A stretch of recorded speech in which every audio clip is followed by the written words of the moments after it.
မလေးဒီ moisturizer ကိုလိမ့်ရတာရေးလေးလိမ့်ရတယ်လို့ပါပဲဆိုပြီးတော့တင်စားတဲ့ ठी ပေါ့နော်ရှေးဆက်ကလေးကိုပါးပေါ်တင်လိုက်ရတယ်လို့မျိုးကိုသူကအေးမြသေးတဲ့ Laneige ရဲ့နာမည်ကြီး Super Water Top Moisturizer လေးလည်းရောက်ထားပါတယ်ရှင်ဒီ Water Top လေးကရေဆက်ကလေးကိုပါးပေါ်တင်လိုက်တယ်လို့ပဲအေးမြတယ်အဲ့တော့နှွေမိုးဆောင်လိမ့်လို့အရန်အဆင်ပြေတယ်ယောက်ျားလေးမိန်းကလေးသုံးတဲ့သူအရန်များတယ်ဆိုတော့ဒါလေးက budget safe ဖြစ်ပြီးတော့သုံးဆွဲတဲ့သူရဲ့မျက်နှာကိုအစီပြန်တာဝက်ချန်လေးရှိတာဝက်ချန်အစီပြန်တာထိမ့်ပေးတယ်မျက်နှာချွေးပေါက်ကျင်နေရကိုချွေးပေါက်ကျင်ပေးတယ်အသားရည်အရန်6တွေ့နေတဲ့သူတွေဆိုလို့ရှိရင်လေသူက moisturizer တက်အပြည့်ပေးတာဖြစ်တဲ့အတွက်အသားရည်ကိုစွတ်စွတ်ကြည်ကြည်လေးနဲ့တင်းတင်းလေးဖြစ်တယ်ပေါ့နော်တက်ချလေးဆိုလို့ရှိရင်လေသူကလေလုံးဝကျဲတက်ချလေးလိမ့်လို့လေ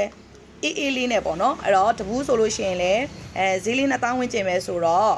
လိမ့်တဲ့သူရဲ့အသားရည်ကိုလည်းအေးမြစီရအနံ့လေးဆိုလည်းအရန်မှုရပေါ့နော်ဆိုတော့မက်ကေတို့ဆိုင်မှာဒီ Laneige Water Dot ဒီ